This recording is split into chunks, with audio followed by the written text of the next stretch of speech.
Okay. Candles are great. Hey there. Are you live? Come over. Am I loud? Okay. I don't. Take it down your foot. There you go. Well done. You know, how are you doing? Yeah. You got my 615. Yeah. I did with my. Yeah. I mean, not in a hurry. I don't know when that is. Yeah, I don't think it's gonna work for me, unfortunately. I knew. It's a distance too. But The distance is fine. It's just the time. I know. That's like peak hours for me.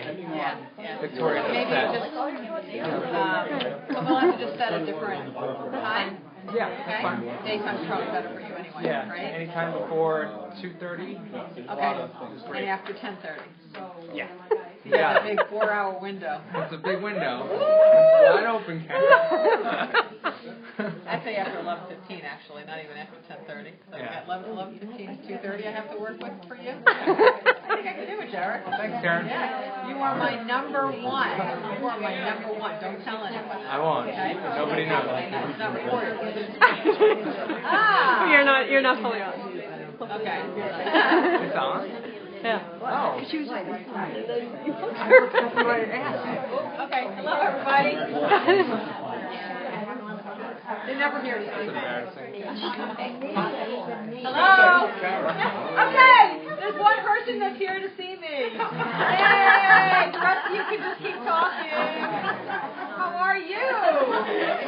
Good to see you back there. Good to see you. Good to see you. How is everyone tonight? Great. Yeah? Feel good? Spring's in the air finally, right? We can say that? And I feel like we're starting too early because the sun is not supposed to be, I still haven't adjusted to the time. It feels like, wow, look at this, it's so nice, it's so light out. So thanks for joining me in the middle of the day. Christina can confirm that it really is the middle of the day, because she apparently overslept to get here. I'm like, Christina, did anyone tell you that it's an evening meeting and it's not a morning meeting? But whatever works for you. Whatever works, it's good. Okay, so let's begin with, has anybody had any nice whispers from the universe this month that they want to share? Any cool happenings? Oh, I know. So much thinking. Sorry. I had one a while ago, but it's a doozy. Oh, okay. Well, there's no such thing as time, so we're going to accept it tonight anyway. Okay, good. Okay. It's one of those, it's almost like the nickel story. But my father passes, and I have to sell his house. And it's in Levittown. So my husband, who's retired, he goes, I want to, why should we pay a realtor? I'll sell the house. We have known nothing about selling property. So in the meantime, we start looking at comparable houses, open houses, to see what to price it at.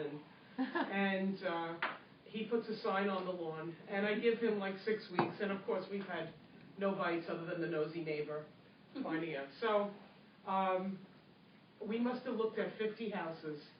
And he goes, well, who do you want to list it with? And I said, there's one realtor that really jumped out at me.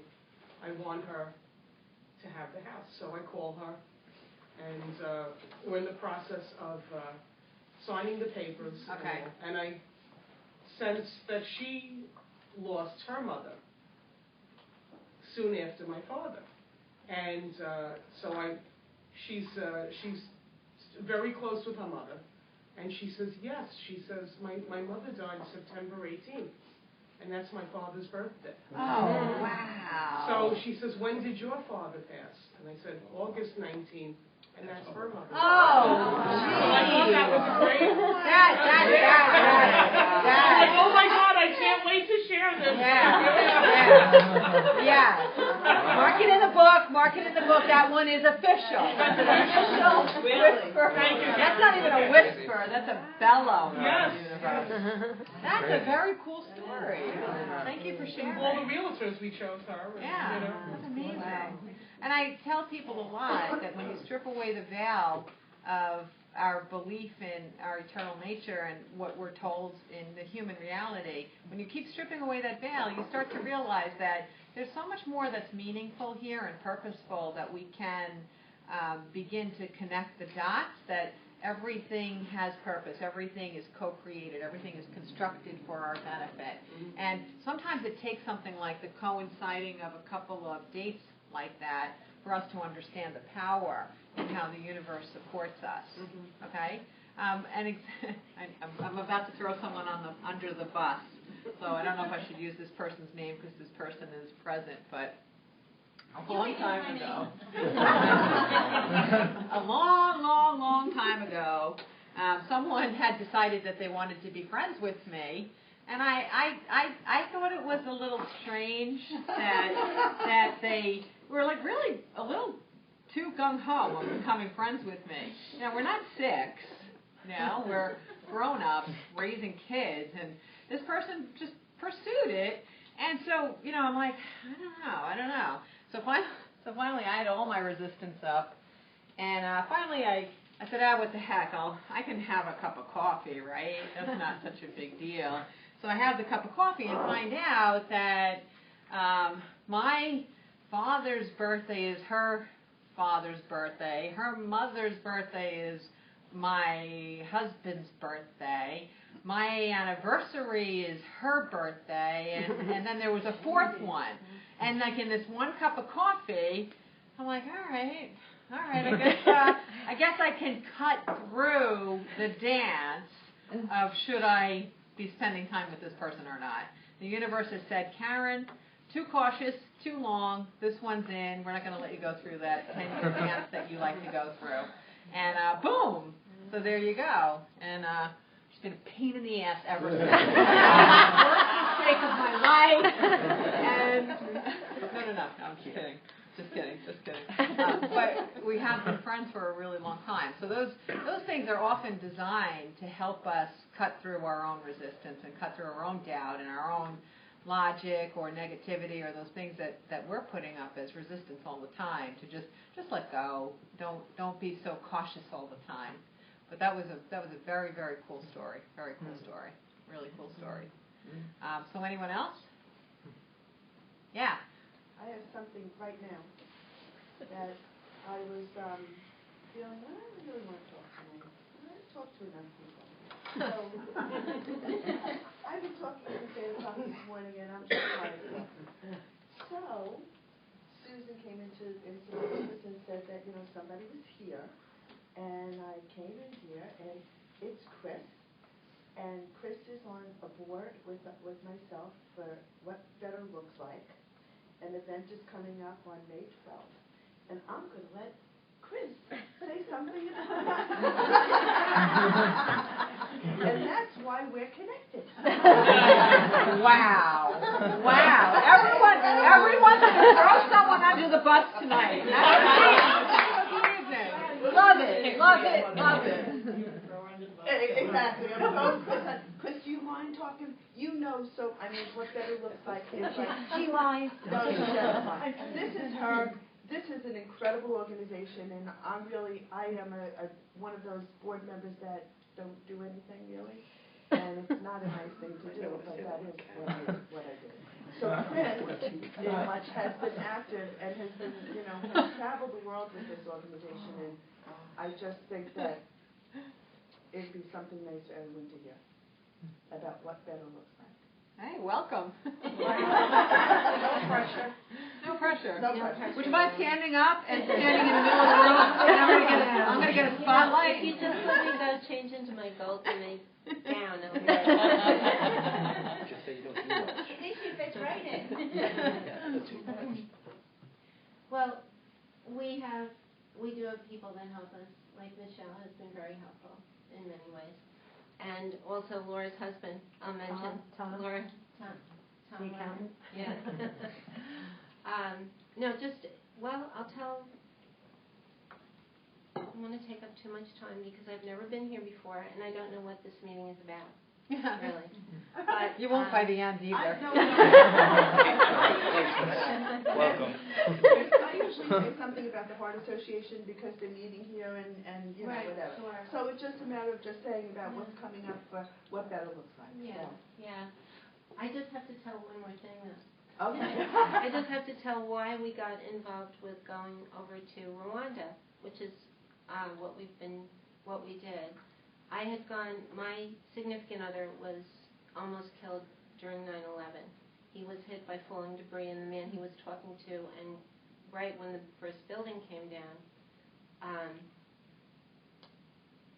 they ran, and his friend was killed. That's how close he came to getting killed. But on the 5th anniversary, I was back then on, at Ground Zero, and I listened to a panel with a woman on the panel that they were all talking about peace and finding peaceful solutions to things that are happening in the world. And this woman was from Rwanda, and she had lived through the genocide. And I was just astounded by what she talked about, because I know how fearful I am at night if I'm alone in the house and I hear a noise, and I thought, I can't even imagine what it was like to be over there when that was happening. She was in college, she was a college student, and this was all happening. But anyway, we started talking, we became friends. She got to know some of my other friends, and she invited us to go over to Rwanda. So we went over there. Eventually, we didn't want to go initially, but then we did go, and it was an amazing trip. We went to Congo also, into a war zone, and we saw things that are not at all like what we see around here. And we ended up kind of adopting a small village of 350 people, and we're helping the kids go to college. So that's what, basically we're raising money for on May 12th. If anybody has any interest, Wow. All the proceeds go for the kids. Wow, that's an amazing story. But the other thing that I have to just connect. What's your connection to 9/11 like with you? Yeah, that's what I was going to say. That's what, when I heard one of your podcasts or something, I don't even remember but you told your story about 9/11, and I connected to that because I had an experience that morning too. Wow. And His name's not here tonight. I know. There's a man was a firefighter and First probably responder. escaped death probably 4 times that day. Yeah. He's here usually every Wow. month, but he's not here tonight. He escaped. Yeah.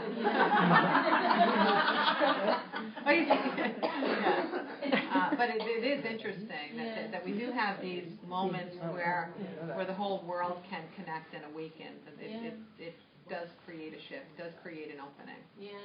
Well, thanks for sharing that. That was But really something. the gala affair is May 12th, and truly, if anyone's interested, we could, send them an email about it Sure. or something. You could put your name down and. Okay, great. And Or even put it up we take a break about halfway through, put the information up on the board so everyone can see it and they can write it down if they'd like. Yeah. Okay? Sound good? And then the viewers at home, can also get the information too. So we'll put it on the film for them. Okay? Thank you. That was really neat. Good story.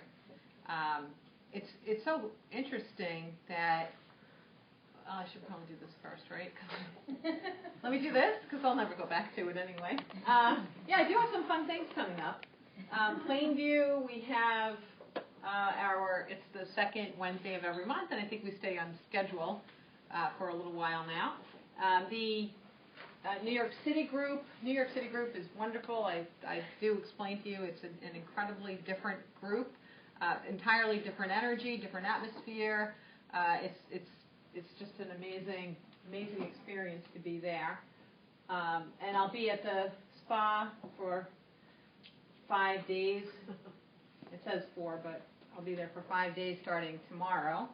I know, I meant to tell you guys, everyone has always asked me, it's very expensive to go there. So I just want to remind you that I finally got the spa to have me there during the week when their rates are a lot less. So their rates are very high between on Friday and Saturday, and they are high, but you get everything. It's a 5-star luxury resort.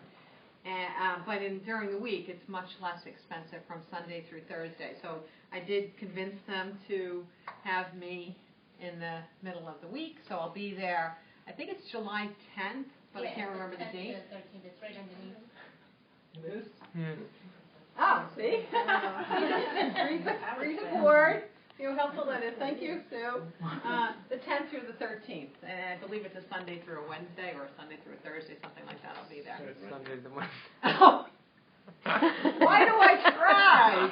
Sometimes I don't understand why someone just doesn't follow me around and help me with the little things I have to do every day. Okay? I don't know why people can't do that for me. Okay? Just help me.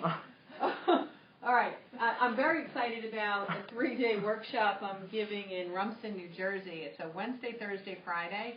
Most of my 3-day workshops are destination. We usually go to one of the Carolinas or Florida. But I do have a lot of people in this area that, they're not able to get on that plane, add the 2 days of travel, stay overnight. So we're going to do 3 daytime seminars. It's basically from like 9 to 3, 3 days in a row. The evenings, you're free to do what you want. We'll have opportunities to do things with the group in the evenings, or you can go and do what you'd like. It's a gorgeous area, gorgeous, gorgeous place to be. And the topic is called What's Next? And it's going to be focusing on, I've been doing this for so many years, the basics. We are eternal. We are all connected. We are not our bodies. Love is all that matters. We've been doing this for years and years and years. And at some point, you say, I got it. I got the tools in my basket and I'm ready. What's next? So we're going to be looking at who you are as an individual, what masks and layers you still want to remove. What is your power? What is your power? And how do you get past your own personal obstacles to try to contribute that power? Whether it's to one person, whether it's to yourself, or whether it's to 1 million people. This is going to be about helping you to step into the power of your being, the magnificent miracle of who you are. Okay? So I'm excited about that. When that seminar is over, I'll be doing 2 seminars the following day. One is knowing, understanding, and communicating with your guides. Everybody loves that. There's always more room for growth in how we can connect in a knowing way. And later that day, the journey of self, going from self-awareness to self-love. All you need to do is be a little bit awake to understand that self-love is more important than anything on earth as the foundation for all of the success or happiness that you can achieve. Without self-love, you're building a house of cards, period. It will tumble at some point. You have self-love. You're building on a very strong foundation, anything that it is that you put your focus to. Oh, okay, I remember I did it. Good.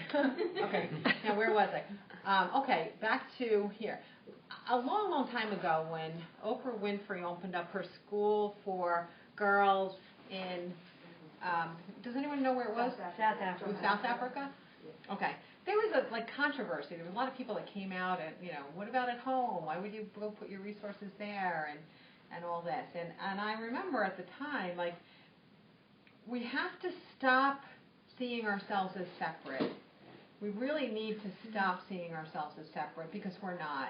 We're not separate. There is no separation between you and someone in Japan or you and someone and someone in Rwanda. There is no separation.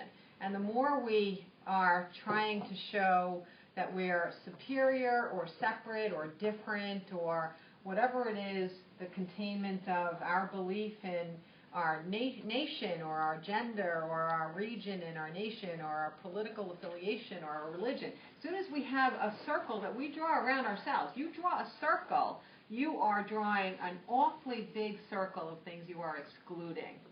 Because there's an awful lot that is not what your definition of yourself is. We are not separate. I went through a little period between 9/11 and when I really started to fully connect. I went through a little period where I actually started to feel repelled by the sight of the American flag because I wasn't seeing it as being unifying. I was seeing it as being a separator. I wasn't seeing it as rallying together support for an ideal. I was seeing it as a way where we're saying it's us against you and we are better than you.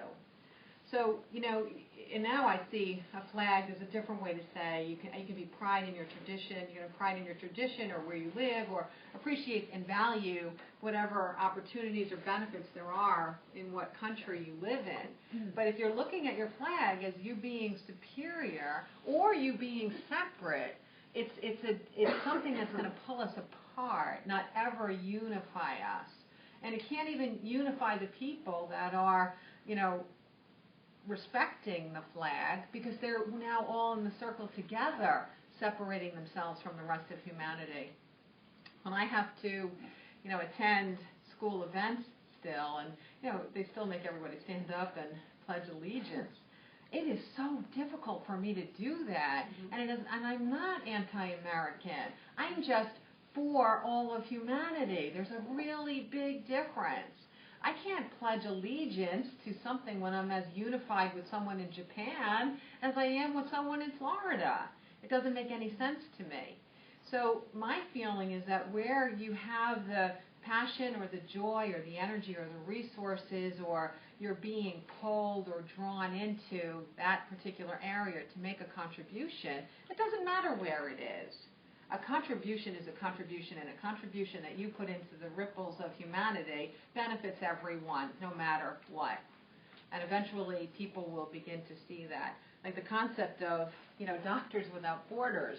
I'm like, yes, we should all be without borders. We should all be without borders, I heard about, I don't know the details of it, but there was a festival in Patchogue, and the festival was called, or it's either being put together or it was planned, and I just heard word of mouth, a little bit of detail of it, and it was called did anyone hear about this? Make America Love More, or something like that. Instead of Make America Greater, it was like Make America Love More, something along those effects. And their tagline was building bridges, not walls. Yeah. And, that to me, I'm like, wow, I've been saying that for 10 years. I've been saying this for 10 years. Don't isolate yourself. The solution will never, ever, ever be in being contentious, in isolating yourself and seeing yourself as superior. It will never work. We've done this for how many thousands of years? It doesn't work. It doesn't work. The only way to unify and bring peace and harmony, really, not just saying peace and harmony, but to bring harmony to every region and every person, the only possible way to do it is to be without borders, to be without separation. So that's so interesting. Oh, the reason I said the Oprah thing was because someone brought it up today. Like Oprah should be spending her. I'm like, you got to be kidding me. I could see. Come on, guys, catch up. I just feel like saying. Spending money in the U.S. They were still brought up that her school, that she's putting her money toward a school in South Africa. Country. Oh. And I'm like, come on, what has it been 10 years, guys? Just catch up. Just catch up. Sometimes it just feels like you want to say to everybody, catch up already. You're going to get there sooner or later. If you want to postpone catching up until you die, that's on you, but you're going to catch up. You're going to figure this out. You might as well enjoy life here and catch up. You might as well just catch up. I do get a kick out of, I love peaceful ways to make a statement, and I was very happy to see. I guess I'm doing the news all by myself today. Usually I ask you guys to feed me the news, right? I'm doing the news by myself. But I'll still take news stories. But I did read that Bryan Adams canceled his concert in Mississippi after they passed a slew of anti-LGBT laws. And I'm like, that's how you do it. That's how you do it. You don't go there, stand on the stage with a gun and start pretending to get angry at people who are prejudiced or have, that are living in the dark ages. You just take your money and you gently walk somewhere else where there is unity, where there is love, where there is peace. Take your dollars and put your dollars toward peace. Don't take your dollars and put it toward contention or war or anything that's going to continue to keep volatility. Bring peace to everything that you do. And the most effective way in today's world to bring your view forward is through your pocketbook. That's the way to do it. Bruce Springsteen actually did that the week before. North Carolina. In North Carolina, and he wrote a letter, and he said, this is the only way I can, make a difference. Right. This is how I can make it publicly known. Right. Good for him. Good for him. Yeah. I've always wanted to live somewhere a little warmer, and plan my 3-day seminars at places where I want to check it out and see if I might want to live there one day. And I've seen a lot of cities, I've been to a lot of places, and I've considered a lot of places. And one by one, don't ever look up where I've been, because I'm not trying to offend anyone. But one by one, I cross them off. I come back, I'm like, no, no, no, no, no, no, no. And then sometimes I'm like crossing things off because of something I hear in the news. Like before there was a federal legalization of gay marriage, my kids would always show me the map, states where you could get married and states that you couldn't. So I think they always showed them in color, right? So like, all right, Mom, we now can't live in any of these states. And they'd show me like the range of states that we're now allowed to live in is like getting tinier and tinier and tinier. And once in a while they'll hear like, oh, this state passed, gay marriage. And I'm like, all right, well, that's an acceptable state. We can go, we can look at cities in that state. But it's so funny that my kids just like get this. And they're, at first they're like, well, you don't have to participate. You can be the change in the area. And I always say, listen, if you live somewhere, you're putting a lot of dollars into the economy. It's not about me changing things when I'm there. It's about not wanting to support the views behind that particular region. So I don't want to buy a house there. I don't want to buy gas there. I don't want to educate my kids there. I don't want my economics going in to support archaic beliefs. And so that's where we do have power, is those choices. You have power in those choices. It's an interesting way to think. It's a different way to think. Okay. Since we were here last, I had mentioned that I was gifted a trip to Las Vegas for the conference, A Course in Miracles. This past weekend is when I went. I left on Thursday, returned on Monday, went out. Our friend here, we were in Las Vegas at the same time. So oh, really? You didn't run into each other, huh? I actually went to a show at his hotel. Funny. The theme of the conference blends right into what you're speaking about. Is change your mind and change the world. Okay. So for over the 4 days, it was pretty amazing. Different work groups and whatever. Those of you that know the book that is becoming a movie, Forgiving Kevin, Larry Glenn spoke, and at the end he allowed people to ask questions. 2 or 3 rows right behind me directly was a woman. She has a daughter who's addicted, and I started explaining about this product called Vivitrol. Or I asked to speak to her. I spoke to her, and then the real boom came up. She has her nameplate on, and she's from Long Beach, California, and Larry is from Long Beach, New York. Wow, that's funny. So I could go on and on. There's so much to go on, but I did find out one thing. Yeah. The Course of Miracles, for anybody that doesn't know about it, is a spiritual psychotherapy, and relative to how it's written in the wording, it's in very Christian terms, but relative to what I came back with is that this is my mission field. This place and my job, my responsibility and my purpose is to help heal addiction. Yes. Plain and simple. Yes. And, there's this product I've been working with a support group for 3 months, Nassau County, for a number of months now. It's called Vivitrol. If anybody doesn't know about it, I'd love to talk to you about it. It's a shot back to life. And the woman at this conference, her daughter, I immediately went into helping her, contacting Nassau County, find somebody on the coast, on the left coast, that we can help to get her daughter. Her daughter is ready. So there's a lot going on. Yeah, that is. And it's nice to see those coincidences. Because you've been looking, Anthony, for knowing that you're on the right path or on a course that parallels you with your soul's intention for a really long time. So that's the purpose of the Whispers of the Universe. It's a thumbs up, journey it's a hug. Self-awareness. Yes. Oh my God. Self-awareness, Right, the whole self-love. thing right there. Yeah, totally. And I have no idea what day it is and what time it is. I've completely... Apparently, according to Christina, it's 7 in the morning. But other than that, I can't help you out. that plane ride there and the 3-hour thing there and back and just... Yeah, that'll knock you out for a little while. Okay, so are there any news stories other than Brian Adams?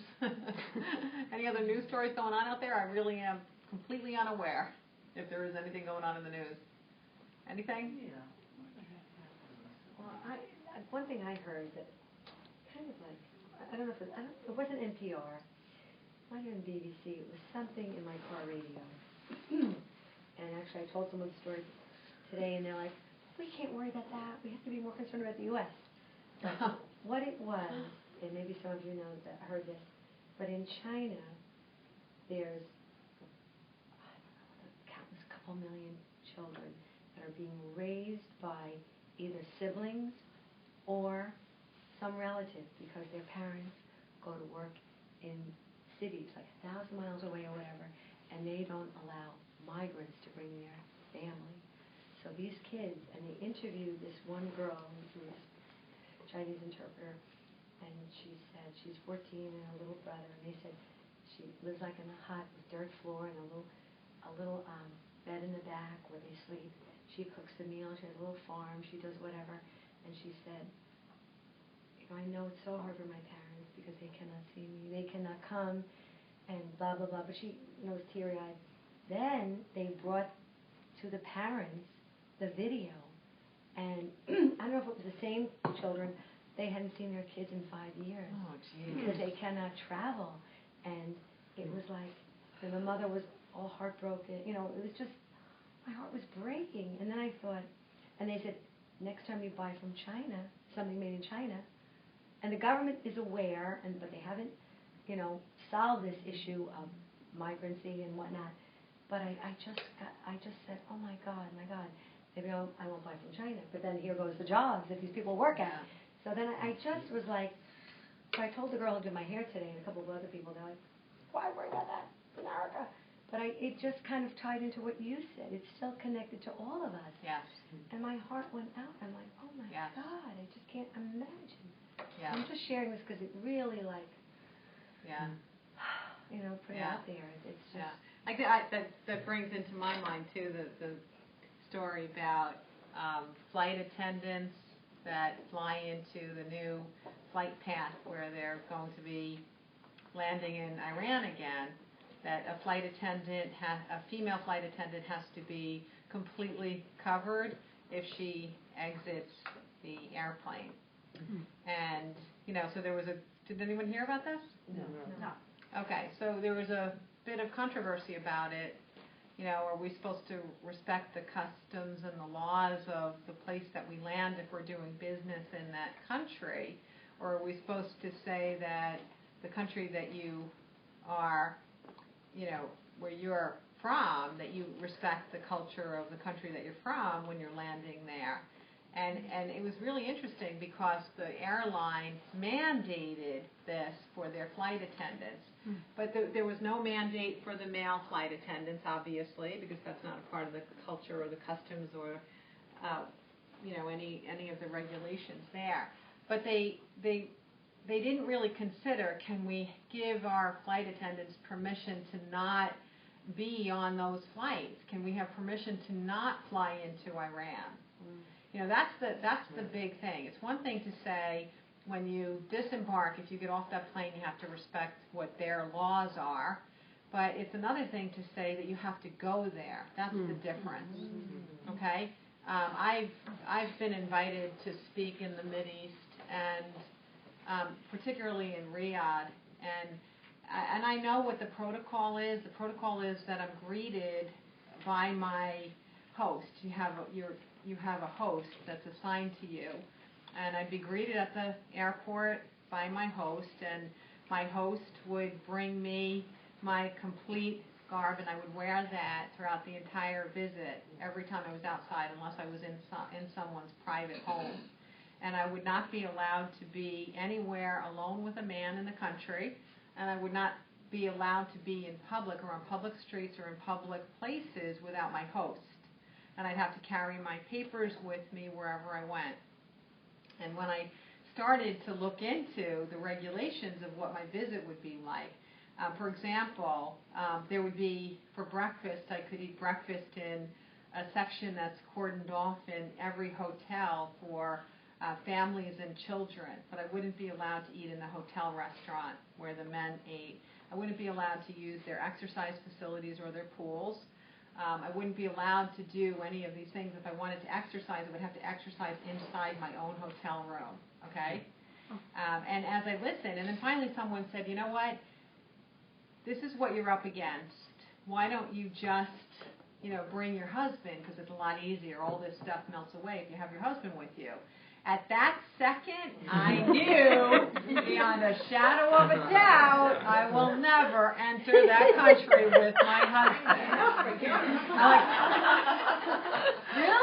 like, really? Do you know me? Do you know me? I'm the girl that ships books to Bahrain so that someone could go to Bahrain, pick them up, and smuggle them into Riyadh because they have things that are not acceptable from a religious perspective in them. So they're considered arrestable contraband. This is the person that's going to go there with my husband to make my trip a little bit easier? So I don't think so. I don't think so. My feeling is I have places I'm invited here where I'm allowed to be a person. I do all my work with them by Skype, or they come to the United States. I'm doing great. I'm doing fine. I'm changing lives as best as I can. But I will stay where I'm still welcome, and I don't need to attack this dead on right there, right now. If I can see little tiny shifts of empowerment in the women that I work with from that region, then that's fantastic, because they take that empowerment and they teach it to their daughters and they teach it to their sons. And that's the effect that I can have there. I was mentioning to someone, I think it was yesterday, I have a male client in Jeddah, and he's like a really prominent cardiologist he's actually a cardiac surgeon in Jeddah, really, really, really prominent. And we do sessions by Skype because I like to see clues if I'm having a little difficulty with the language, right? So I like to see so I can figure out what's going on. And the coolest thing is whenever we do sessions, he does them in his home, and he has a lot of kids.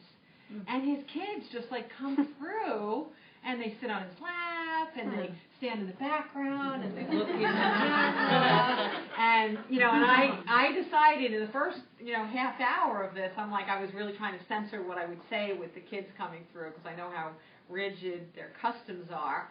And after a while, I'm like, heck, if they can pay attention and they can hear this stuff too. I've got these little boys and these little girls running around listening to me say these things that are, hopefully going to stay somewhere in them and potentially change their lives.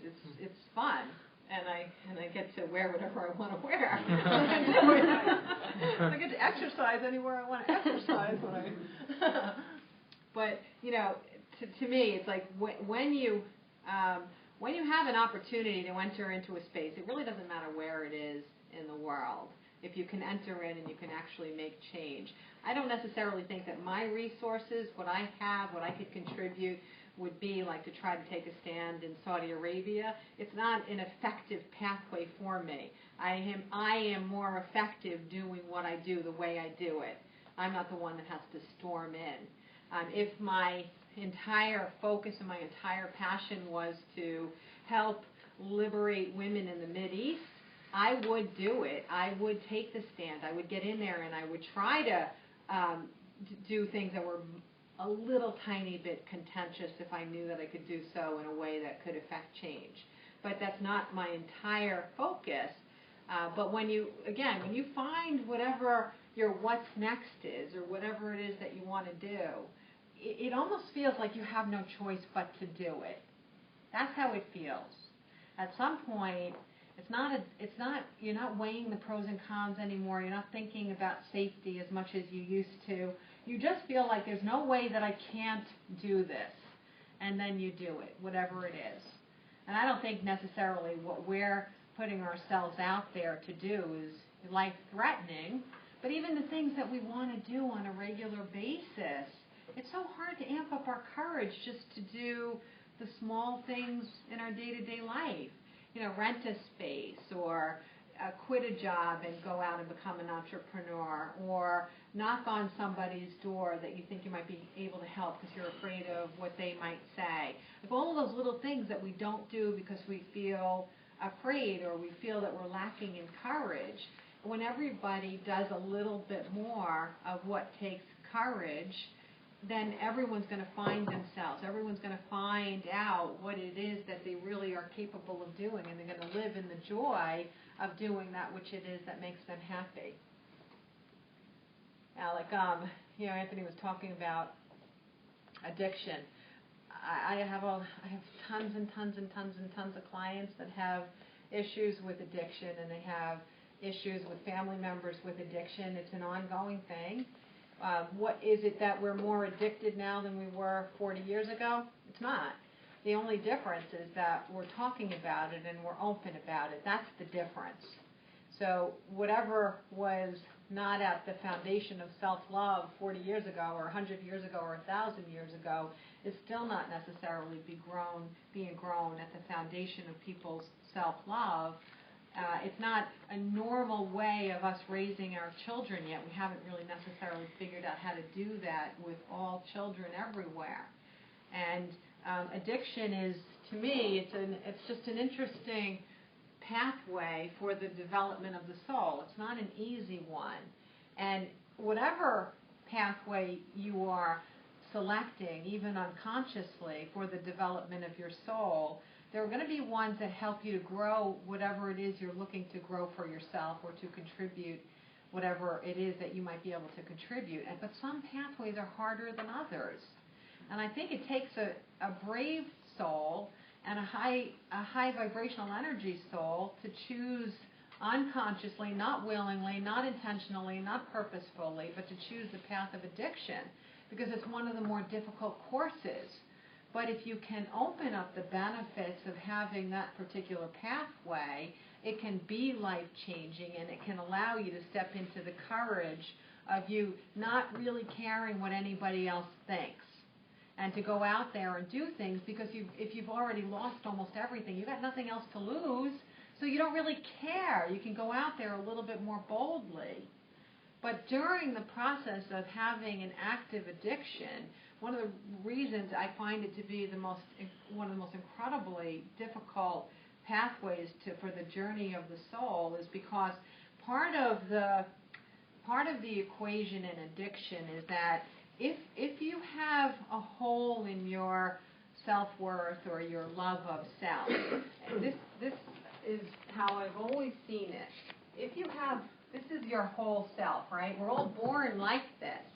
And then stuff happens that just starts to take a chunk out of it, right? And the chunk is missing. Like, Anthony's in kindergarten, and Mrs. Cook says, "Anthony, you go sit in the back of the room and face the wall." And then the next day she does the same thing because she just doesn't like boys, and she blames everything on Anthony, right? So the chunk of his self-love goes away. He thinks he's not worthy. He's separated. He's segregated. He's not spoken to with love. He's being taught over and over again that he doesn't have value. Now, who knows what his home life is like? It could be that he's getting messages of a lack of worth or a lack of him being valuable or visible from his parents. Maybe they're attempting to love him in ways that are not necessarily paralleling with his soul, the way that he can take in the experience of love. So we've got more holes taken out, and eventually there's just so many holes that what's left of self-love is really tiny. I always say this is like, even in the most difficult of childhoods, if you have someone or something in your life that can keep your soul candle lit, you might be a bit of a mess, but at least you can get to be an adult and start to grow back that wholeness and grow back that self-love. But if your candle is stomped out as a kid, you barely have a thread to the soul that can help you become a happy adult at some point. But anyway, so what an addict is doing, in any kind of addiction, this is true, is they're trying to fill these holes, but they don't have a frame of reference or a paradigm to do it. So most people who are lacking in self-love try to fill that hole with an external evidence or an external reflection of them being worthy, right? So think about different ways you can do this. You could, with my way of explaining this to you, mine was to do well in school, right? So if I was good academically and I was a good girl in school, I had teachers that liked me, I got good grades, I got, to have my paper read in the front of the class. So it kind of kept me feeling like I was worthy, even if the other stuff going on in my life was not allowing me to feel like I was worthy. It kind of was the sole candle being lit, like teacher after teacher after teacher. Well, another way to do it is to misbehave, to not follow any rules, because you're visible if you get caught or you get punished. If you're visible, that means you're important enough to be noticed. And as soon as you're getting attention for being noticed, even in the negative, you can become addicted to that. You can be addicted to breaking rules so that people notice you, because when you're not breaking a rule, you're invisible, right?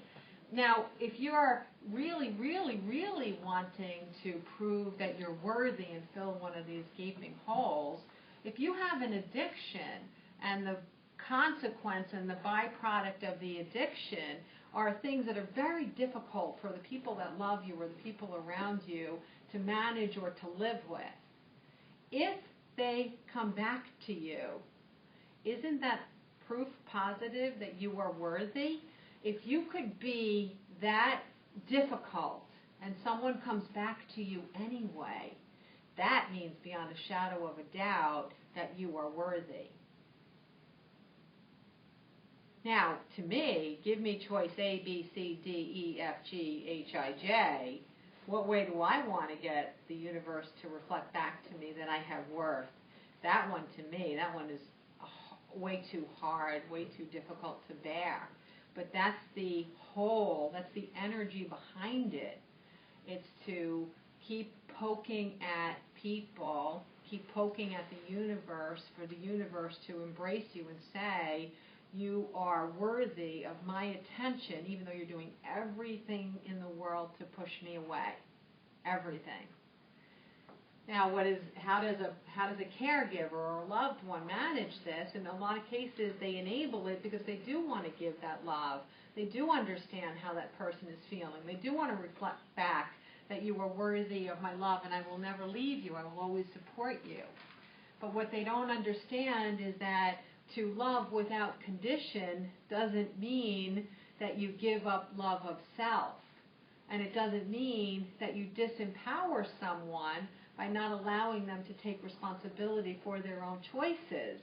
So there's this weird line, how loved ones manage those with addictions. It's a very, very, very difficult line.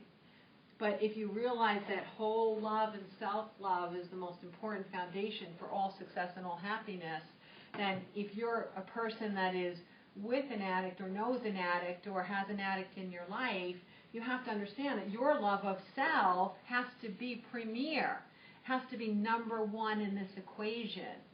You cannot help that person by sacrificing yourself. You cannot. You cannot. So what eventually happens is we hope that a person gets to separate from the object of their addiction long enough to build the tools of growing foundational self-love, to get those tools that help them to choose to be happy people.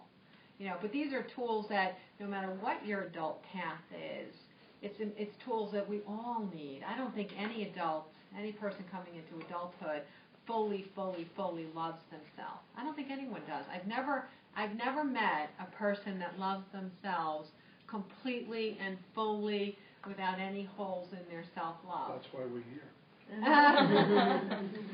Yeah, and I know the difference because I grew it. I grew it. I grew it from the inside out. And I know what I was like before I grew it. I even, I went down the alcohol path when I was in my 20s. I didn't know that at the time that I was escaping my childhood with alcohol. I didn't have any idea of that. I didn't know what I was doing. But, there's so many reasons that you will try to escape or try to separate from being an enormous soul in a tiny human body or an enormous soul in a tiny human experience. But the idea is to give more and more and more people an opportunity to grow whoever they are in whatever environment they are living in. I always find it so interesting. It's only been, well, I can't say it's only been 20 years or 30 years or 40 years, whatever, because it's still like this, but just the notion that the best people are the ones that do the best academically, that academic achievement is the foundation of a robust economy and a good life for anyone. You might pop over to Japan or even Europe or China and you see how important academics is and how distraught kids are when they're in their teenage years and they have to figure out what university will accept them, and that whole entire life course is based on what university they're accepted by. Their exams start when they're 14 years old, because they equate what you do for a living with your worth or with your value, and we still do too. But little by little, we're seeing these kind of off-the-grid kind of things happening where we get to listen to people, we get to listen to children, we get to let them be a part of the development of their own curriculum. We hear them, we understand. I mean, I'm listening to my son, I don't know where he gets this, but he narrates things like, I just think that if they didn't focus so much on the details of math that we have to learn and that we will never use, if it's introduced to them, then the kids that will like it, they'll stick with it, right? So why do I have to know all of this math that I'll never use? And he's, he's absolutely right. Why on earth does a child graduating high school who has no intention of going into maths or sciences, why does a kid have to graduate knowing calculus? There is no logical reason for it. There's no logical reason for it. None. There's no logical reason for it. There's not. Is it true that we should be exposed to things? Yes.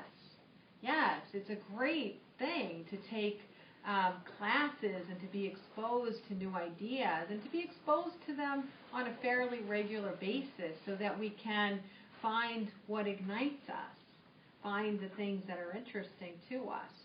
If you think back to all of the classes that you ever took in high school and college, the ones that you liked the best, there's only two reasons you liked them the best.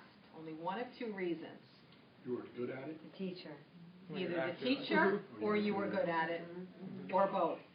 You were either good at it or the teacher was within the vibration of love. And when a person is within the vibration of love, you have a good experience in their presence, and they set up the whole experience that you have with them.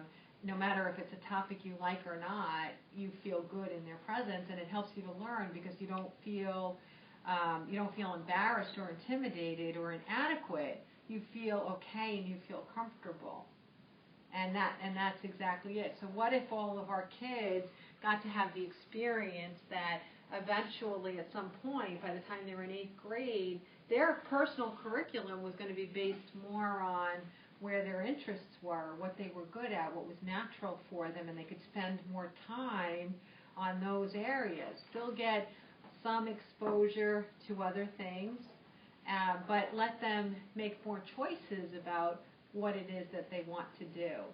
They can also be educated about the pathways of, if this is your path of courses that you want to take, this is what potential jobs there are, this is what career paths look like, this is what income looks like. And you can have an educated choice about what kind of competition there is in certain fields. If you and your 200 closest friends only want to take the curriculum that has to do with mastering guitar playing, it's important to understand, well, what are your possibilities? What are your future choices? So it's about educating us about what is possible for us as well, without limit. You know, I make a joke about this, but if I took an aptitude test for career choices or where I should go to college when I was in 11th grade, like they all do, what are the chances that psychic was going to come up as the optimal career path for me, right? What are the chances, people? 0, 0, 0, 0, 0. No school would ever put that in an exam, and all I cared about was my intellect anyway, so if I got that as an answer, I would have felt like a failure. I'm like, oh, freaky freak psychic, what's the matter with this stupid school and this stupid test, right? So it's irrelevant. It doesn't have any meaning. But if you put together the little pieces of the stuff you did like when you were a kid in school, there's a story in there. There's a map in there. Whether it's the classes you liked, the things you did in your free time, the music you listened to, the people you wanted to be with versus the people you had to be with, your map is already there. All you need is for someone to say, what did you like? Why did you like that? What about this? Did you try that? How did you feel about that? And really ask the questions, because you might reject something that's really awesome for paralleling you with your soul's intent because the teacher is crummy. Or you might reject something because you took it in 7th grade and you were really shy in front of that peer set and they didn't make you feel welcome. So the whole experience gave you that push-away feeling. So the questions are important, not just the task at hand. Did you like sewing? Did you like algebra? Did you like this? Why did you like that? But it's also, what was the environment like? How are you feeling about yourself in that environment? You know, and that it's not that difficult to help people to realize what makes them happy. I have lots of clients whose I help them or their children, and this is so common, that their children don't feel like they fit in. How could that not be common? It's so common. I think it's a little more common today even than it was 10, 20, 30, 40 years ago, because we're talking more about our feelings. So it becomes more common for children to acknowledge that they feel like they don't belong. Maybe we weren't just not acknowledging it as much. You knew how to reflect outside of you that you were like everybody else, and you went along to, you went along with what you were supposed to do, but you didn't realize that you had permission to not feel good about not feeling like you belong. But now we have permission to talk about things, which is good. But if I'm working with someone who's young and doesn't feel like they belong, part of the conversation is that you have to understand, if you're a big vibrational energy soul,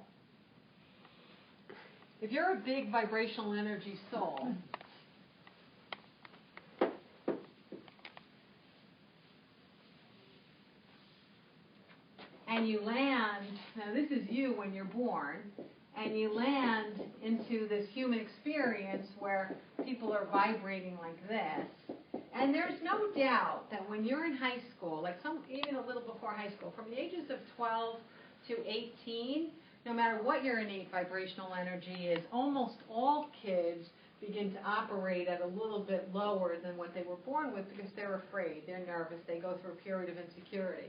But if this is who you are and everyone else is like this, your interpretation of you not fitting in is that you're not good enough because that's the clues that you're given by society and teachers and your peer set. No one's telling you that you have a higher level of awareness than the rest of the people in the room, and oftentimes the administrators and the teachers too. So one of the first things I tell them is you just gotta chill for 6 years. Just chill for 6 years, because eventually you're not going to be imprisoned in this tiny finite experience of who is in your geographical location that was born your birth year and attends your school. all of that finite bit can be like a prison if this is what you're surrounded with. But if you just chill for 6 years, I promise you, your magnetic energy and the vibrational energy that you are is going to magnetize in something that's more of a reflection of you. You get to expand. Other people are going to be magnetized to the same college as you or to the same job as you. When you have that geographical ability to move your body and get out of this finite space, you're going to start to be able to create a life that's more an expression of who you really are. So what I say is that during those 6 years, number one, and this is true for any kid, no matter what they're experiencing in high school, it's so important to find what you like. And in most cases, with most kids, I ask them to find the thing that they like or 2 or 3 things that they like and do it outside of school. It's not about joining a club. It's not about joining a sports team. If you're feeling that separate, get out of the building and go join up with people that you don't have to be in a cafeteria having lunch with, that do have a common passion with you. Gives you an opportunity to meet new people, to magnetize in the energy of people who are maybe more like-minded than you, and to get out of this really finite prison that you're living in. And you see over and over again that when kids have the opportunity to do this, they start to find things that they're excited about. They start to find things that they're really, really good at. You know, and they might not be sharing it at school at all, but man, when they start writing out their college applications and this person is having a real life, you know, really choosing and doing things, not just for the college app, it shows up. It shows up that this person is figuring out who they are, and it translates into that application and that essay, and that translation of where they then get accepted brings them into the magnetic energy of other people who are living like that. And the other component of it for the young kids is that the other part of it is it does take a lot of patience for an adult, but if you can help them reinterpret the experiences that they have that they're perceiving as negative, and you show them what benefit they're going to get from it or they are getting from it. You look at it like this, and this I can see kids understand a lot.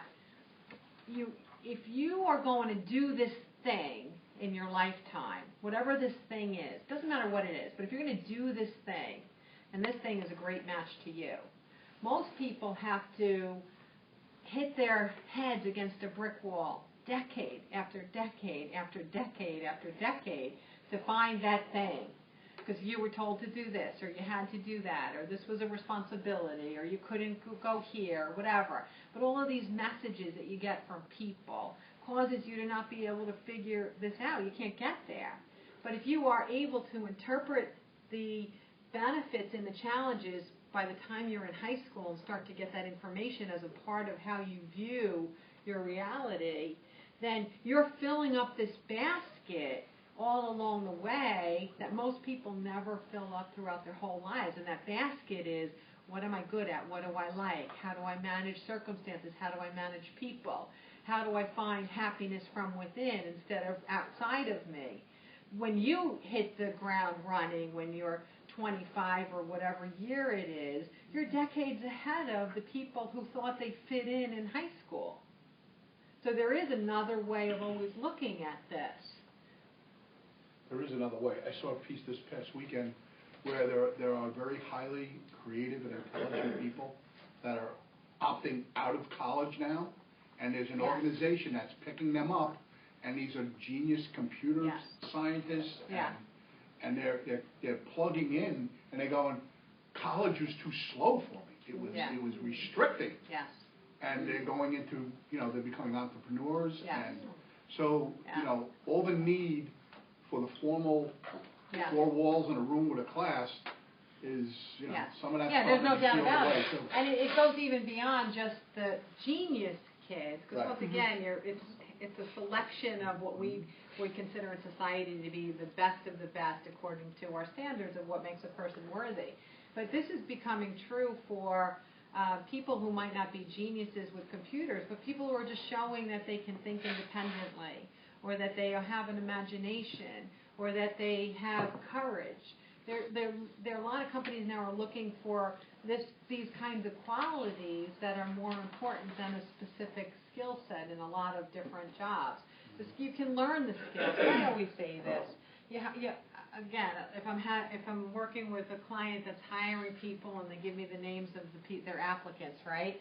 So I'll give an insight into each applicant. They'll just give me the first names and I'll give an insight. In the end, this person might be a perfect match for the job, but if I have an insight that says, just want to give you the heads up, it appears that this person such and that such and such quality about that person is completely not compatible with the culture of the company, it doesn't matter what their skills are. You're better off taking the person whose vibrational energy is a match to the culture of the organization and teaching them what it is or letting them grow within that organization, rather than trying to get this one squeezed into your company just for their skill. I heard about this, my friend's kids in California formed this group, or not group, but it's called SEEME, SEEME or something, as opposed to college applications having ACTs, SATs, ACTs, all these things. It's getting colleges to use this whole thing where the child has portfolio, has pictures, has videos of what they are actually passionate about, and letting them see this. So she was telling me, and I looked on and she said, Laura, I think just kidding, I think I'd be a millionaire someday with my kids doing this. But I thought it was, as an education person, I thought it was such a wonderful thing for those kids who don't have those high scores, who for some reason freeze up in tests, but they have so much to offer. And they have a passion for what they found. So I just think it's, And it doesn't mean that, see more of that. It doesn't mean that there aren't going to be kids that still want to go the route of mathematics and science. I mean, this is still a part of a balanced society. I mean, you know what the difference is that it shouldn't be that one skill set is rewarded and the others are not. It should be that all skill sets are honored and developed. You're not a better person if you have a high aptitude for math and science. If you have a high aptitude and you love it, your life path might unfold. As far as the economic portion of it, it might unfold a little bit more readily or easily, but not necessarily. It might and it might not. Your self-love is going to be more of a determinant factor than your ability to calculate equations. Yeah. More people will be dismissed from jobs because of behavioral choices and the stuff that they're working out at work than they will be for their ability to actually perform the task at hand. And that's important. You're hiring the whole of someone. And I happen to see very, very vividly that it doesn't matter if you're an accountant, if you're a phys ed teacher, if you're an acrobat, whatever you're doing, when you go to work, you work your stuff out at work. That's what we do. We work our stuff out at work. Two people are fighting from one cubicle to another. People can't get along. Can you change my cubicle? Does it have anything to do with the job or the mission statement of this passionate company? Absolutely not. They're working their stuff out at work. Everybody works their stuff out at work. Everyone does it. Stop thinking that they don't. They do. They've always done it and they always will do it. But if you're providing a culture in which people are allowed to work their stuff out at work in a harmonious way, and there's a pathway to recognize people have challenges, people have issues, people have self-esteem that they're needing to grow to be more effective in their role and to be more happy in their position, then you provide that environment and it works. There's so many creative companies out there that are doing things like this. I'll take that list. Yeah. I would love to put together a list of organizations that kind of you guys know my line that I always draw. I don't know what you're talking about. All right, then try this one, Derek. It's what you think and feel. Oh, come on, Derek. I can't. Anyone? It's what you think and feel and believe and such subsequent actions that create your physical reality. All right, you never heard that one either, right? Never. You're a liar for. But this particular drawing, not the other up and down drawing, but this one, your vibrational energy, what your vibrational energy is. Every person has a vibrational energy. Everybody has a level of awareness. After they remove their human masks and layers, they can live at their innate vibrational energy. But every organization does too. Every organization has an innate level of awareness. Some organizations operate down here, and some organizations operate up here. I thought it would be so cool, like just on Long Island, to get a list of all of the companies and go in and interview people and determine what their level of awareness is, or the level of awareness of the organization, and start putting out annual rankings of the level of awareness of a company. And then if you want to get more competitive and you want to get good quality workers, your level of awareness better get pretty high, right? I thought that would be an awesome thing. And it's not that hard to go around and interview a few departments and interview some employees and find out what the level of, I could do it in an hour, find out the level of awareness of a company. Actually, you know what, honestly, I do it on the phone with people all the time, and as soon as they don't tell me the name of the company they work for, we start talking about their career, and I'm like, oh, I don't say it out loud right away, but the level of awareness of the company you're working for, it's not working. It is not working. If you think you're miserable because you don't like the job, you're not miserable because you don't like the job, you're miserable because you're in a miserable company. Get out, really, really, really, really quickly, like by the end of the day. But it's so natural to fundamentally understand what the level of awareness of a company is. Not just a company, but any organization. Like you could say, what's the level of awareness of the Nassau County Police Department? What's the level of awareness of the Nassau County Republican Committee? What's the level of awareness of Good Samaritan Hospital? What's the level of awareness of, you can name anything, and you get a kind of a vibe of what's going on. How awake is that organization? Where do they fall on the line? Where do they fall on the line? Those that fall on the line below the 50 mark can only employ and serve those who are living below the 50 mark. If a person above the 50 mark works for an organization below the 50 mark, there's going to be a dichotomy.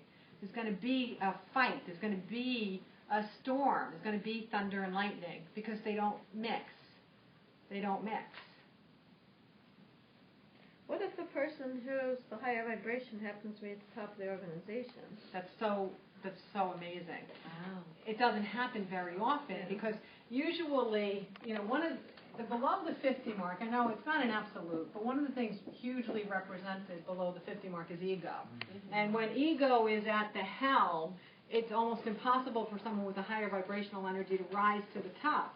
Because ego has, even though they have no intuition in any area of their life, they have an intuition of whether someone's level of awareness is higher than them, and they will do everything that they can to sabotage or suppress that level of awareness. Okay? A person with an ego, a large ego, if this is where they operate, they will only allow someone to operate within the organization that has 20% or more lower level of awareness than they do. It's the way it goes. Yeah. It's the way it goes. And it's probably much more than less than 20%. And so that's why a low level of awareness organization tends to stay with a low level of awareness, because you can't get fresh insights at the top. There's too much resistance and ego below. I get that part, but what if someone was brought in, hasn't been through this company, is they still going to catch a lot of resistance from all the people? Yeah, it really depends. In a case like that, a good example would be when the Washington D.C. schools are not known for being, having academic excellence. They're not in great shape. So a young woman who had done the most amazing things and really proven her understanding of the philosophy of education, and came in and saw what could be done in Washington, D.C., really, really quickly to effect change. She was Michelle Ray. appointed, huh? Michelle Ray. Okay, so she was appointed by the mayor, right? Yeah. Appointed by the mayor, so she was appointed, not elected. And even though she started to implement these programs, and I have to say, if the measure of the value of what Michelle Ray could do were her intentions aligned with the vibration of love? Yes. The intentions of her focus were aligned with the vibration of love. The current system is not aligned with the vibration of love. So to me, that's a measure of a level of awareness.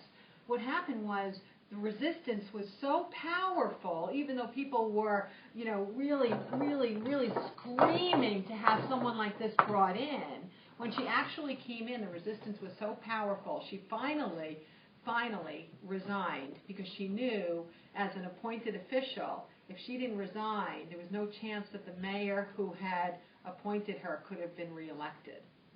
Right. And so she did what she thought was the most graceful thing, was to not make him lose his role at the next election.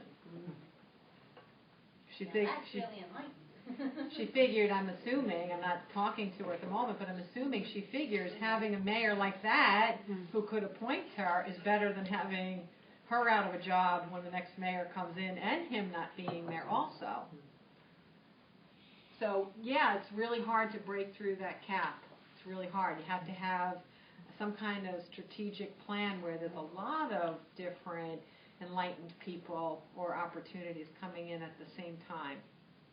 I see it a lot now with what I'm doing with all community-based organizations, going out and really trying to pool resources. And you see organizations that are very generous in giving their resources, and there's no ego involved. They're not worried about, well, I know that those are my donors, that's whatever. When then you see the other organizations that really want to keep everything to themselves, they have their own agenda, they're going to do this, and that's their vote. It's really interesting. But there are a lot of organizations that are very willing to really, reach out and really collaborate. Yes, there's no doubt. And again, yes, people with big hearts, people who are becoming awake, people who are enlightened, they are at the helms of a growing number of organizations. There's no doubt about it. But for those organizations that are staying in the dark ages, money does speak. Money does speak. And if they begin to observe that organizations that are putting love into the equation are doing better economically, or they're able to attain and retain more quality staff, then they'll respond to that. Because even if it's only the dollar that makes them shift their behaviors and their actions, if they shift their behaviors and their actions long enough, sometimes their beliefs and their feelings shift with the behavior. So there's always hope. I took us way past break time, right? Way past break time? Way past? I'm at 30. It was so good, though. Oh, thank you. Thank you. $100 coming your way. Any other compliments out there? We got another. Oh, no. Great, very interesting. One quick. I just want to say one quick thing. Yes. I worked for a lot of companies in my lifetime, and I have to say that a lot of different organizations, and I found that most of it was, I felt personally that most of them were caught up in egos, and it was all about, I was always thinking to myself, well, can't everybody just get along and work for the highest good of the mission, for the mission of the company? And why is there backstabbing, and why are there cliques, and why is there all this? And almost every job I've had, it's been that way. Yes.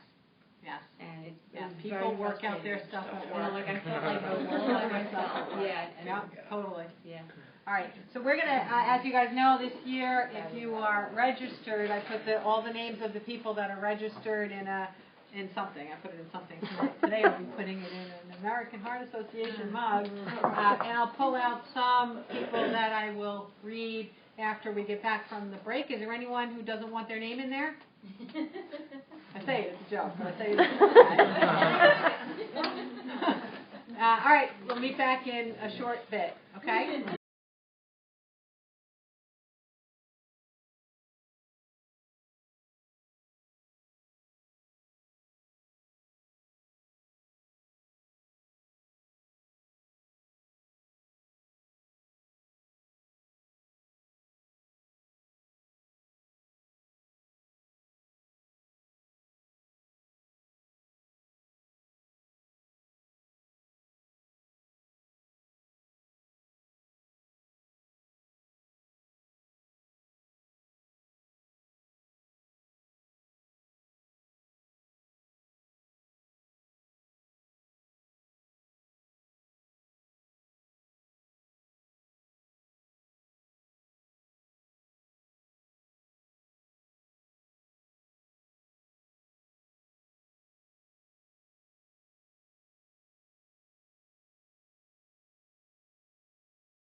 Yeah, you got that.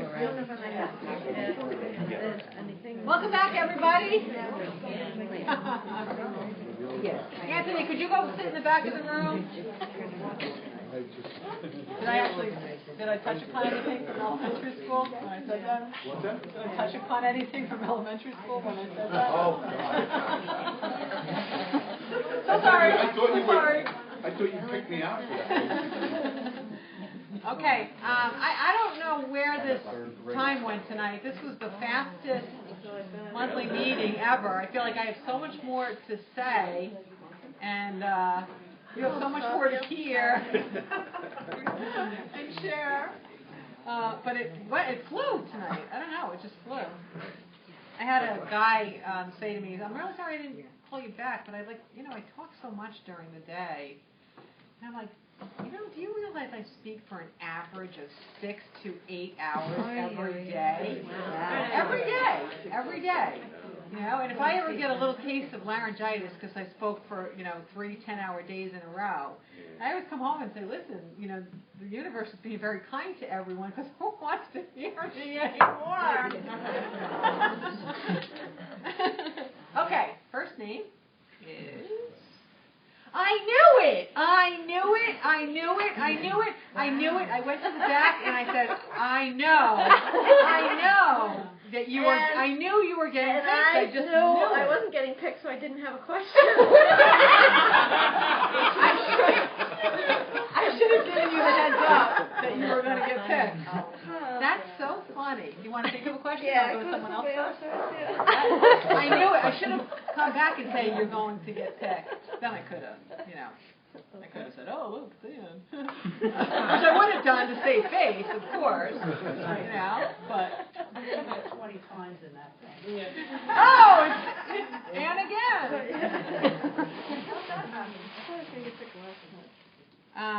Chris. Jeez. Oh, God. Wow. Now I'm really going to be. Now I'm going to sound like I'm shooting my own horn. The two people that popped into my head when I walked out was I didn't know your name, and you popped into my head that you were going to get called, but I didn't know your name, so I couldn't picture. I'm not Chris. Oh, who's Chris? I'm Chris. Oh, you're the one that popped into my head. You can do it. That's so weird. You popped into my head that you and Ann were going to get called. I hope I get called. Chris and I are so And you're not- so I'm called. Okay. What's your name? Chris. You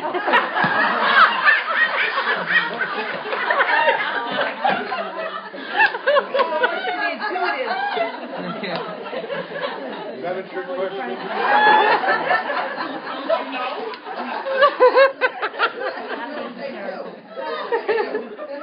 There's days when I couldn't answer that. Thank you. Now, this is why one of my kids' favorite sentences is they'll put their hand on their chin and I'll say, there's something seriously wrong with you, Mom. That's the way it goes. I told you I need a qualified adult to follow me around and help me with the simple tasks. Right? To follow me. Tell me where my keys are. Tell me what her name is 1 second after I knew it. I always think I'd like to have a teenager following me around to help me with all the technology. That would be cool, too. That I would like. All right, cool. All right, good. Yeah. Let's get those kids to drop out of high school and follow us around with technology. How does that sound? Okay, so Chris. Tell me what I'm supposed to do. So Oh, a question about you ask a question. It can be a personal question, something, how does Buddhism fit into this? Why are a lot of numbers are. Why are the Mets having a tough time with offense right now? Just anything. I suppose what is the meaning of life is too broad. No, not at all. I can do that. I really feel like I understand that already. I don't know where to. Well, I really am at a crossroads in my life a little bit where I'm not. My job is not as fulfilling as it was. I like new things, and I also feel like I really want to work with spirit somehow. And I'm at an age in my life where I could downsize a little bit, Okay. perhaps, and I want to do,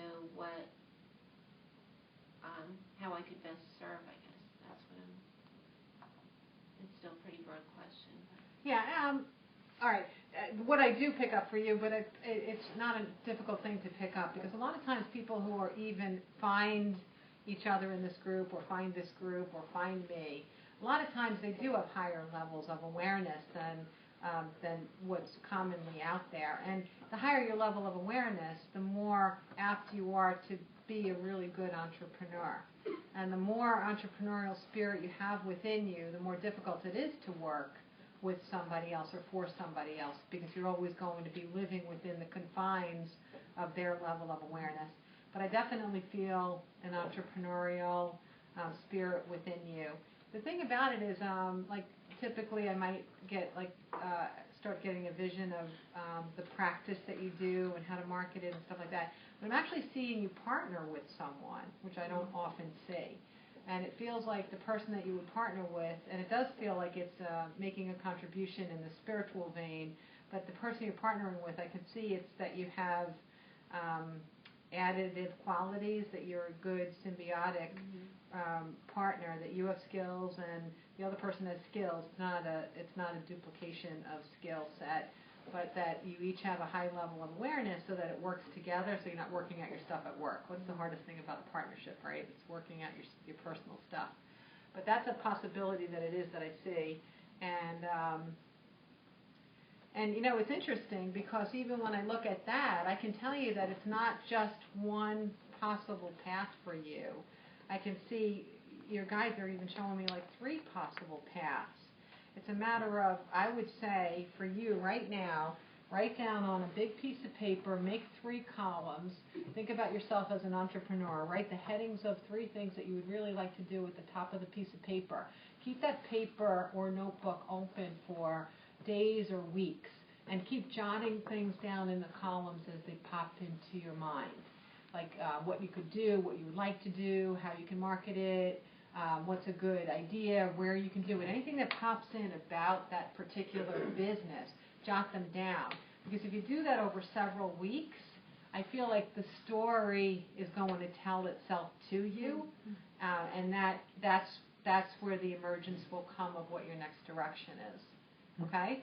Yeah, it does feel like it's okay to shift out of what you're focusing on a gradual basis, and that you don't need to worry about the abundance factors and things like that. Like, I feel like it's nothing to worry about for you. Yeah, good. Don't you wish you were Chris now? I thought I was. Yeah, she was. Maybe she's the partner. Who knows? But yeah, so that's the answer. Okay? You know, it's like the toughest thing is to just. It really is to just say, I can do this, and it's okay to feel afraid. It's okay to feel like you get snapped back. It's okay to get all those feelings as you're, forging a new road. It's what you do when you get those feelings that makes the difference. It doesn't mean that you run back into where you were. It's how you address those feelings, and you understand that they are false, and you learn how to use your tools to get yourself past that false conversation and keep moving. Okay? Okay. All right, cool. And welcome. Thank you. I will never forget your name until I ask it again. Wait 10 minutes.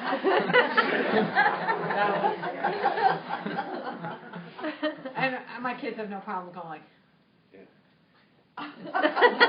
They have no problem. No problem going What about like Anne? that. Huh?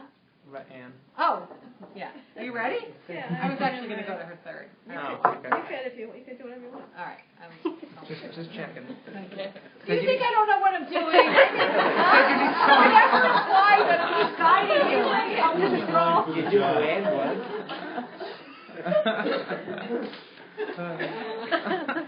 I can't believe you think I need help at that level. Never think that. And this one is Anne Marie. I'm surprised by that one. I didn't expect that. I didn't either. That one I didn't get. What you told Chris is pretty much where I'm at right now. And I'm not sure which of the different areas I should really put my attention into. Okay. I'm not sure. Yes. But if you see anything in particular of the place I should. All right, what I'm getting, I'm sure there's a reason we're doing this back to back. It must be a message that's beneficial to just about everybody in the room. But I am seeing again, you write this down on a piece of paper, the different paths that you want, and jot things down. And we're not taking a negative approach here with what it is that we're focusing on, but it's okay to record what you're perceiving as being a challenge or negative, because those are real factors, and if you see them as observational, it's not as though you're predicting some kind of outcome by writing something down. So for example, if it's a matter of I need a space that can house such and such, and okay, I did some research and that's going to be $6,000 a month, right? If you're saying that's not tenable and you write it down as something like, you know what, $6,000 a month, I don't know how I'm going to do that. It's not like a self-fulfilling prophecy that if you begin that path, you're going to have, it's going to be $6,000, or you're not going to be able to get the $6,000. It's a fact. It's a factor.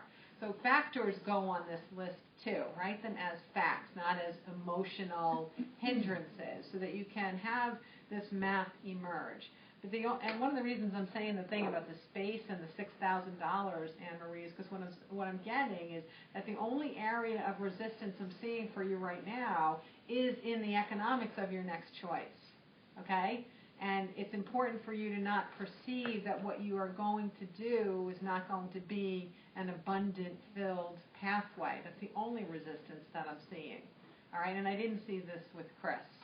So that would be the difference. So you have to let go of the idea that it can't be economically viable and prosperous and needed and necessary. Okay? Remember when I talk about my school, right? I know that the facts are if when I create a school like this, there's only going to be one of two ways that I can create it. One is to build it in a community that has wealth and appreciates the value of that kind of educational opportunity for their own kids, or if it's in an area where people are actually interested in putting money right now because of whether they're perceiving it as being a disharmony or that the population isn't succeeding in mainstream education. Those are the only two ways it's going to get done. So am I going to say that if I go into middle America and I build this school, it's going to fail, so I'm not going to build it? No. I'll say, all right, I'll build it in the wealthy community for now. Let the benefit and the results start to take hold, and use the results as a way to make it something that's asked for in the other communities, so that people will put money behind what they value. So see it like that. You understand? Whenever you're doing something in a spiritual vein, it's so important that you allow abundance to come your way and let people see the value in what it is you provide, so eventually they'll put their money behind what they value. Okay? Enlightened people put money behind wellness.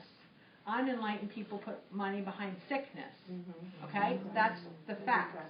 So you have to give them a reason to value something that provides a higher quality of life. Okay? That was so All right. interesting. Yeah. It's so true. Yeah. That's a whole other topic. I could go off on that, but We have time. I could do a whole conversation about that. Anne. Wait a minute, I'm writing that down. Say it nice and loud, Ann, so I can hear you. Okay. I actually want you to tap into a past life that involved, can you hear me? Yeah.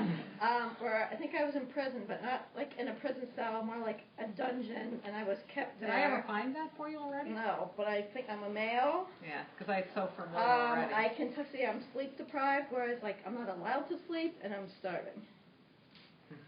Yeah. Good times. Yeah. Good times. I can see why you would want to revisit that. I miss those days. I miss those days myself. Maybe we could go grab a glass of wine and we can reminisce about those good old days. Explain to me why it is I don't want to go to sleep at nighttime. Okay, it's so interesting because as soon as you were saying, I actually thought maybe that was a past life of yours that I had read previously. It is that familiar to me. And when I come in and I look at you, you are male, and you look like a guy that's been on a deserted island for a long time, in rags, dirty, long hair, long beard, really, really scruffy, angular looking because of lack of nutrition. And what it gets even more pleasant than that. Stick with me. Okay, your brother was, whatever the religion and government were usually synonymous in most of history and still are through most of the world, right? So whatever religion was in power at the time, your brother was anti that religion, and he was doing a lot of underground stuff to try to overthrow the government and bring in a new religion, okay? And as the government, he was a very intelligent man and very, very secretive. He had lots of secret societies and meetings that were meeting on a regular basis, so there were more people involved than the government religious leaders had originally known. And as they would arrest someone or execute someone, 5 more would pop up. So they realized that they had to cut the thing off at the neck, right? And they didn't have any means. He was also well protected, your brother. They didn't have any means to get to him. So what they did was they arrested you and put you in those circumstances and made it very vividly known, reporting your status to lure him out. They made it very, very clear that if he came forward, that they would release you. And what was even more insidious about it was that you had kids. You were the only form of income for your family, and so your family was, deprived of food and shelter and so on while you were in prison. And they made sure that they reported this too, that they made it known. You say they made this known like to the whole town, like Yes. everybody knew this. Yes. Was I also on exhibit for people to see me? I don't feel like that was, but they were incredibly intelligent in their propaganda. Like they would have somebody on the street saying, "Oh, I saw so and so because I had to, do whatever, I had to deliver this, or I was walking through the prison or whatever." And they would get these like real life testimonies of what your condition were. Like they would be planted to say how horrible your circumstances were. Someone else would stand there and say, "I saw his wife, I saw his kids." They were really into this propaganda because they wanted to get him. They wanted to get your brother. Wow. So how And I think we've had enough for one night. I'll see you guys in May, and we're going to visit her Earth life when she was dancing in fields of flowers and, canning the nectar and selling it for people's good health.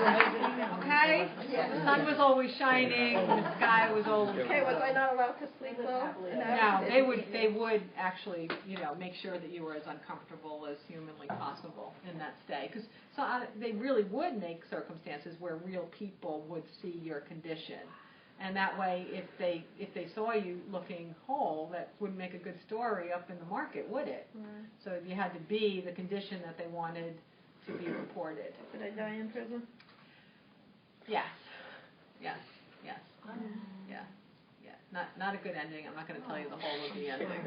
Okay. There were no flowers anywhere. Was I into the my brother's doings though? Was I? You were, but because of fear, you would never actively pursue it. You were too afraid of what would happen to your family. Hey, good choice, right? Yeah. So you didn't actively. You believed in it, but you wouldn't actively pursue it. Is this a brother that's a person in my life that I'll know in this victim? Yes, as a matter of fact. What was the question? And they're sitting next to you. Is he a brother now? Yeah. I would try to, sometimes I'll try to see, is it this one or that one, but I just keep getting back to it being your ex.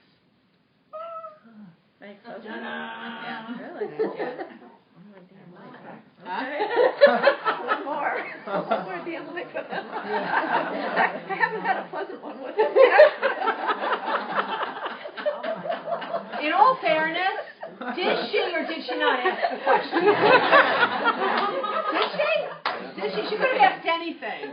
That is what she asked. Thank you. Hey, Karen, He was can always I giving just us ask, so like, for, what she experienced in that lifetime and what she is living now, is there something that is between the two lives that will help her get to, Was there any benefit? yeah. Thanks, Sue. there were lots of benefits, and one of them is that your heart is never torn between what's the most loving thing to do and what's the easiest thing to do. Okay? Yeah. And that's the biggest thing that came of it. Wow. Yeah. Mindfulness. Yeah, so benefits have come of it, definitely. Yeah. I always remind, when I'm doing a whole night of past life reads, I always have to remind people that this is the nicest period of history. Let's really try to remember that. Let's review history, because when I read your lifetime, I guarantee it's not going to have a happy ending. I mean, there's a lot to learn from them, of course. And a lot of you have attended a past life reading night. It is really, really, really fascinating. It's fascinating. It's enlightening, it's insightful, it's fascinating, but it's not always pleasant. I try to keep some of the gruesome details out, you know. When's your next one? Tell us some more. The next one is Sunday. Okay. On Sunday? Yeah. But you have to go to, Where? you have to drive 3 hours to get there. Oh, With no traffic. To where? No traffic. Hawley, Pennsylvania. Just in Lancaster. So if you want to come to Hawley, Pennsylvania. When's your next one on Long Island? I don't think I have one on the books right now. Do I? Sue would know. I do. As of right now, I don't think I do. I don't think I have one on the books right now. No. Anybody want to schedule one? A lot of people privately host them. They're fun to be privately hosted because there's a lot of people in the room, and some people know each other and some don't, and therefore the people, whoever's being read, a lot of really interesting insights come from the people around them that know them. Like the guy might say, I don't know, I'm not getting it, and everybody would be like, what? You what? Why do you think you're afraid to fish? Why do you think blah, blah, blah, blah? Why do you think your brother, and the guy's like, oh my gosh, is she reading this lifetime? And, you sometimes don't get it for yourself, but other people around, they can really help you to put the pieces of the puzzle together. It's fun experience. All right, this went way, way, way, way, way too fast tonight. I don't know why it went so fast. But the last thing I want to do, I'll keep you a couple more minutes, is that my good friend Victoria has a beautiful, if you haven't had the opportunity to see her gorgeous business, her perfume line, her candle line, her fragrances, she has it all set up. Mother's Day and all of these nice holidays are coming, so take a look at her materials and her products. But she has offered generously to have me pick out another name, and that person will be the recipient of a candle or a perfume this evening. So just see Victoria at the end. Okay? Victoria, you want to tell what the 3 fragrances are? So whoever does win, or anybody after, if you would like a perfume experience, each of my perfumes unlocks a different essence of a woman. So by going through the perfume experience, we'll smell 3 different essential oils. So those are the ingredients in the perfume. And based on how that makes you feel, we'll actually open up your subconscious with the different scents and figure out if you're going to unlock your inner seductress, beauty, or innocence.